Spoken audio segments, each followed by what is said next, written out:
Élection 2023, RDC Monde TV vous offre des espaces pour votre campagne. Chers candidats président de la République, chers députés nationaux, chers députés provinciaux, chers toutes et tous, étant donné que la vitesse de l'information sur le média en ligne, venez nombreux faire vos annonces, publicités, spots sur la seule chaîne RDC Monde TV. Cordial bienvenue à toutes et à tous.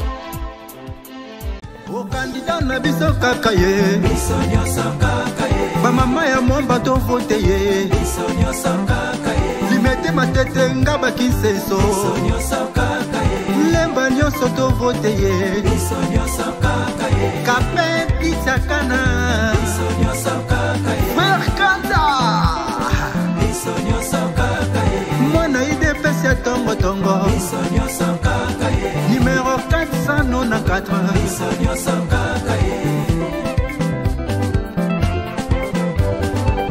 regroupement politique alliance de Tshisekidistes unifiés et alliés Lisanga Batomayele avec le professeur Paul Chilumbo.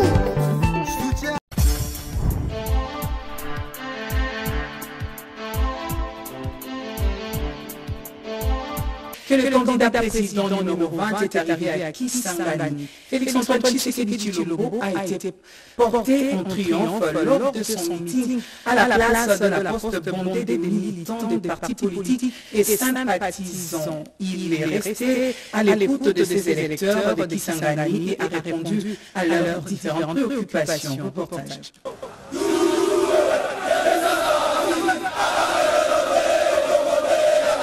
Kisangani est tombé sans résistance sous les charmes du candidat numéro 20. Boyomès et Boyomé ont assiégé les abords de l'aéroport international Bamboka Kisangani pour réserver un accueil exaltant au président candidat numéro 20. La ville martyre a vécu une ambiance de fête sans pareil.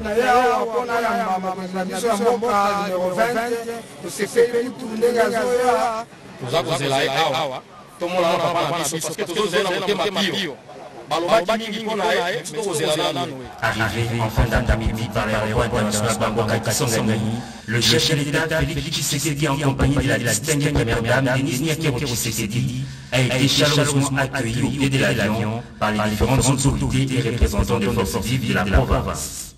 En dehors des installations aéroportuaires, le numéro 20 a été porté en triomphe.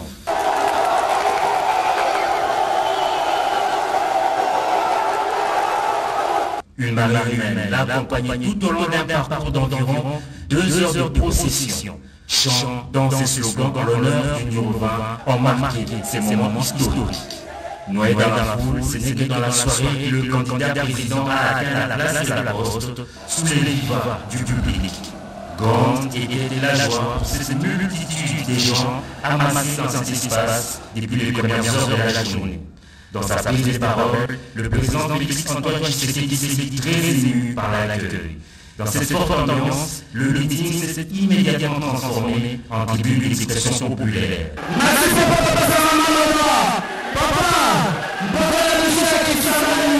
Jeunes et vieux ont lors de cet échange direct fait part au chef de l'État de leurs différentes préoccupations liées à leur condition sociale. Très brièvement, le numéro 20 a rassuré cette population. Nalobi matotobeli, nalobi likambo ya sécurité, nalobi likambo ya gouvernement, ngai nazakolanda bino gouvernement ekokitana tutu na mikolo oyo, nalobi makambo ya banzela, nalobi likambo ya lunga, likambo ya lunga ekosila nazakopesa bino parole na ngai. Dans cette forte communion, Boyomès et Boyomé ont clairement fait leur choix, à savoir celui de consolider les acquis le 20 décembre prochain, plutôt que de repartir à zéro. Et bien avant, le président de la République, candidat à sa propre succession, avait foulé les sols du territoire de Dumba dans la province de la Longala. L'objectif, convaincre la population pour sa réélection à la tête de la RDC le 20 décembre dernier en cours. Jacques Méchi nous en dit plus.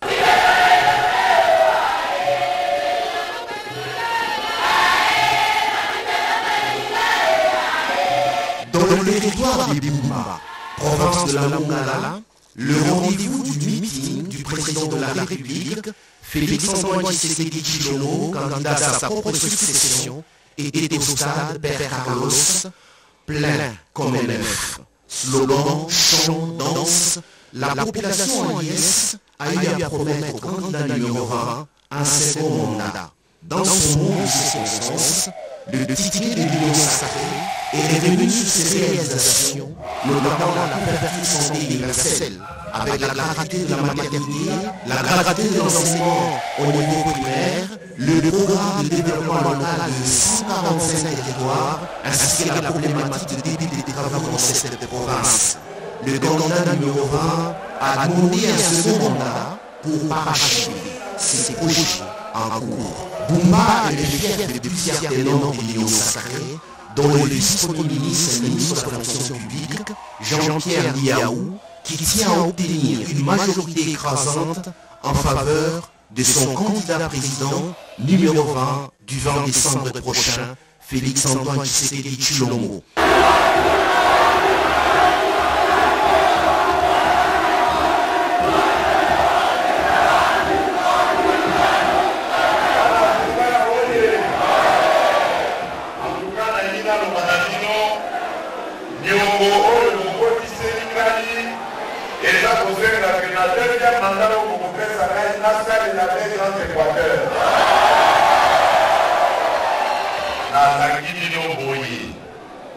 Lobby, tango kopesa ngai confiance. Otelingai oyabino nikana na élection tokozongela misala nyonso ya kotongola territoire ya Boumba. Lorsque ya Boumba toyebamo utako mwana toyebaka lisolo ya loso ya Boumba. Loso ya Boumba tozaka kolia yango na Kinshasa. Oete tozalaki na libongo awa esika nini bazalaki koambarke biloko epatinda na Kinshasa. Kasi nyonso wana ekufi mpona motema mabe ya bokonzi ezalaki kokamba koka Kongo. Nakopesa mama na bakena na mama apesa linongo te okoyeba yebe. Osekaki napesa emilu sikoyo akoya kumona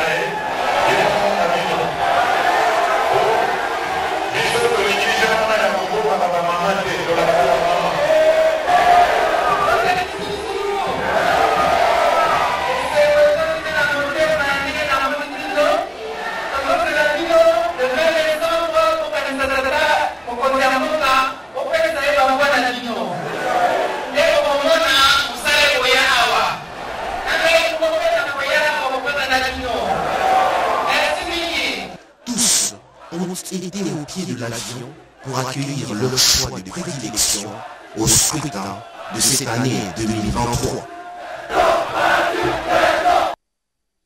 Et sachez que c'est ce jeudi 30 novembre que le candidat numéro 20, Félix-Antoine Tshisekedi, va fouler le sol d'Isiro dans le Haut-Uélé. Le gouverneur Christophe Bassianinanga s'active pour se rassurer du niveau de préparatifs pour son accueil. Damas et Solé.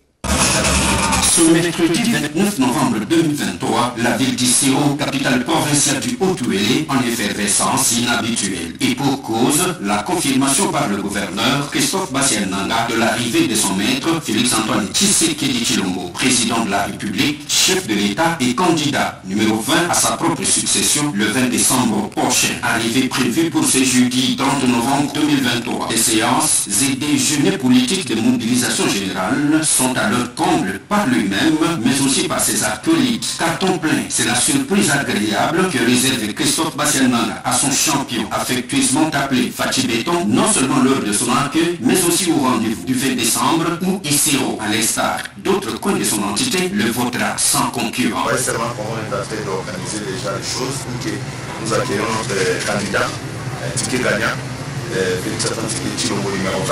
Envie d'avoir le cœur net sous le niveau des préparatifs, le pragmatique se déploie dans certains sites. D'abord, au rond-point Patrice Emery Lumumba, où s'érige la tribune pour les meetings. de son boss. Oui, ce site emblématique du sanctuaire national de la bienheureuse annualité. Ici, le chef de l'État, Félix-Antoine Tshisekedi Tshilombo, parmi les pèlerins, participera à la solennité de son 59e anniversaire le 1er décembre. Demandons à toute la population, toute confession religieuse confondue, toutes les couches, membres de l'Union sacrée, de bien vouloir être ici à l'esplanade de la basilique pour la messe, mais aussi écouter le message que va apporter le candidat numéro 20, Félix-Antoine Tshisekedi Tshilombo.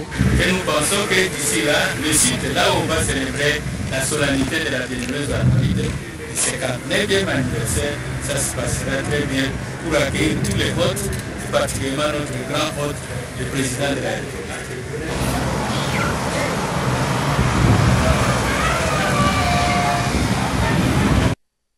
Et de son côté, le candidat président numéro 24, Adolphe Mosito Fumunchi, a lancé sa campagne en parcourant les différentes artères de marché de la ville-province Kinshasa. Reportage. Une campagne de proximité, c'est ce que le candidat président numéro 24, Adolphe Mosito, a entamé ce mercredi 29 novembre à travers la ville-province de Kinshasa, siège des institutions. Motif, expliquer aux Congolais les raisons de sa candidature à la magistrature suprême et son programme de gouvernance 2024-2028 pour libérer le Congo du gouffre de la pauvreté. Première étape de cette randonnée électorale, le marché Binza Pompage dans la commune de Ngaliema. Dès l'apparition du cortège du candidat président numéro 24, la population accourt pour venir aux nouvelles. Il s'ensuit des chants en souvenir de son passage à la primature. Du marché Pompage, le cortège du candidat numéro 24 va rallier le marché de Selembao via le camp Luka, deuxième étape de cette randonnée. Après le marché de Selembao, cap vers le marché du rond-point Gaba, en empruntant l'avenue Elengesa, nouvellement construite. Bravant les embouteillages, l'insalubrité et les bourbiers, Adolphe Mosito va descendre de sa voiture pour échanger avec la base. Du marché du rond-point Gaba, le candidat président numéro 24 se dirige vers le petit pont sur l'avenue de l'université. Un notable du coin explique à Adolphe Mosito les dégâts causés par le débordement de la rivière suite aux eaux des pluies. Séance tenante, le candidat numéro 24, Adolphe Mosito, déploie la carte de la ville pour expliquer à la population le bien fondé de son plan d'aménagement de la capitale contenu dans sa 6e tribune, l'enfer au paradis. Notre objectif, au vu de ce que vous avez l'occasion de constater sur le terrain, nous voulons étendre Kinshasa sur 2000 km² additionnels, en y installant plus ou moins 10 000 autres habitants, c'est-à-dire les 10 premiers millions seront installés dans l'ancien Kinshasa, qu'il faudra moderniser, casser tout, quartier par quartier, installer une nouvelle ville. Maintenant, les 10 autres, il faut les décaler ou les déplacer pour aller sur 2000 km² vers Malou. De là, le cortège aux couleurs du candidat président numéro 24 va prendre la direction du marché de Yolo Capella. Et la Fondation nationale pour la démocratie, une structure du gouvernement américain, s'est dit prête à accompagner la RDC pour des élections plus démocrates et transparentes pour un avenir meilleur. Damon Wilson, président de cette fondation, l'a dit au sortir de son entretien avec le vice-président de la CENI au siège de la centrale électorale Tétis Samba Giresto Fungi pour le reportage.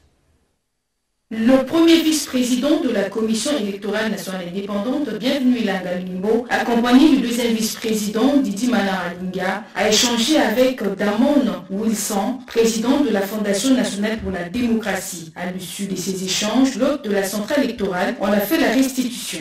On est là pour soutenir le peuple congolais, leurs aspirations pour un avenir plus ouvert, plus démocratique, plus prospère.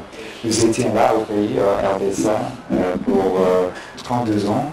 On était là pour le long terme. On va rester pour le long terme. Et aussi, on voit l'opportunité avec les élections qui approchent d'avoir une fondation plus forte pour l'avenir d'ici, pour le peuple congolais. Et on est là pour apprendre, pour écouter, pour discuter comment ça va, les préparations pour l'élection, comment la communauté internationale, et surtout les peuvent soutenir le peuple comme des élections quand ça approche. C'est un bon travail, c'est impressionnant déjà les préparations, mais il y en a beaucoup à faire et on a discuté aussi, il y a des peuples, des organisations, d'autres, un réseau, une communauté, des gens qui ont une responsabilité pour avoir la participation, la sensibilisation et pour garantir aussi des élections paisibles. Financé par le gouvernement américain à œuvrer pour des élections paisibles et transparentes, née depuis sa création conjointement par les républicains et les démocrates en 1983 sous le gouvernement de Ronald Reagan, est restée bipartite dont l'objectif déclaré par les autorités américaines est le renforcement et le progrès des institutions démocratiques à travers le monde. Comme annoncé dans le sommaire, le Forum régional des juges et hauts magistrats francophones sur le VIH, les droits humains et la population clé a vécu à Kinshasa une rencontre qui a permis aux conférenciers de partager des expériences et connaissances scientifiques et juridiques des experts ainsi que d'entendre des témoignages personnels des populations clés et vulnérables. Plus de détails dans ce reportage de Mamita Bangoulou. À l'issue de 2 jours de travaux, les 12 pays participants au Forum régional des juges et hauts magistrats francophones sur le VIH, les droits humains et les populations clés ont discuté sur les implications judiciaires de la hiérarchie, les normes des prééminences du droit international sur le droit intense, et ce, dans les cadres de l'application des textes aux personnes vivant avec le VIH et aux populations clés. Devant les participants venus de différents pays, à savoir la Côte d'Ivoire, le Sénégal, les Gabon, les Burkina Faso, les Togo, les Cameroun, le Burundi, l'île Maurice et la RDC, Maître José Mojingabi Macha, qui a représenté la ministre de la Justice et garde Sceaux, s'est dit satisfaite de ces assises organisées par les pays francophones. Une occasion de grande importance pour partager leurs expériences. Tenons à remercier tous les délégués vraiment du fond du cœur pour le sacrifice qu'ils ont consenti d'arriver jusqu'en ces lieux pour pouvoir partager leur expérience ainsi que leur vécu par rapport à la lutte qu'ils mènent et que nous menons dans le cadre des droits humains et VIH. Au nom de tous les participants, le directeur exécutif Claver Touré de la Côte d'Ivoire rappelle les connaissances nécessaires acquises. Il est important que les juges puissent savoir les réalités de cette population-là, afin de voir comment, dans leur jugement, ils puissent mettre la personne humaine au centre de ces jugements-là. Ici est de souligner que cette rencontre a permis aux procureurs, dans leur rôle d'interpréter la loi des personnes marginalisées, de donner la matière appropriée en vue de garantir le droit et la vie des personnes atteintes du VIH et des populations clés.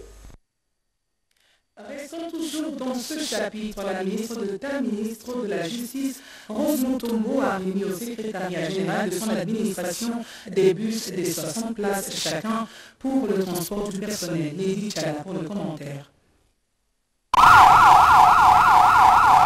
C'est un engagement tenu. La ministre d'État, ministre de la Justice, Rose Mutombo Kissé, met les cadres et agents de l'administration centrale dans les conditions de mobilité acceptables. 2 bus d'une capacité de 100 places chacun vont désormais servir de moyen de locomotion des fonctionnaires du ministère de la Justice. C'est sans commune mesure avec ses prédécesseurs, a dit le président de la délégation syndicale, Edmond Moundo Kayouni. Rose 1, c'est le nom que nous avons baptisé, la prime que nous avons reçue pour la première fois. Il y a eu Rose 2. dont le dernier est passé de 250 000 francs congolais à 500 000 francs congolais, de l'élargissement de la liste des bénéficiaires de 405 à 1464 agents pour Rose 1 et de 1464 à 1584 agents bénéficiaires pour Rose 2. La ministre d'État, ministre de la Justice et garde des Sceaux, Rose Mutombo Kissé, à côté de son vice-ministre, reconnaît l'accompagnement du chef du gouvernement, Jean-Michel Samaloukonde, sans lequel rien n'aurait été possible. Je termine par dire encore merci à l'administration à travers le secrétaire général, de la confiance que vous m'avez accordée.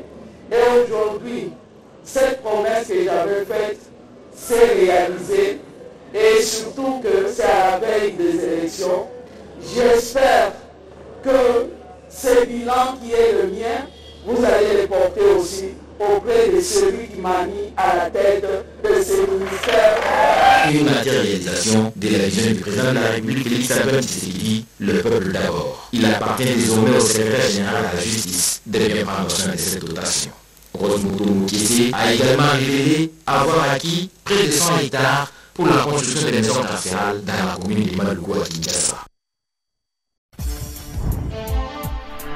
Élection 2023, RDC Monde TV vous offre des espaces pour votre campagne. Chers candidats président de la République, chers députés nationaux, chers députés provinciaux, chers toutes et tous, étant donné que la vitesse de l'information sur le média en ligne, venez nombreux faire vos annonces, publicités, spots sur la seule chaîne RDC Monde TV. Cordial bienvenue à toutes et à tous. Candidat na biso kaka ye biso nyoso kaka ye bamama ya momba to vote ye biso nyoso kaka ye limete matete ngaba kinseso biso nyoso kaka ye lemba nyoso to vote ye biso nyoso kaka ye kape pizza kana biso nyoso kaka ye Merkanda biso nyoso kaka ye mwana ide pesa tongo tongo biso nyoso kaka ye numéro 494 biso nyoso kaka ye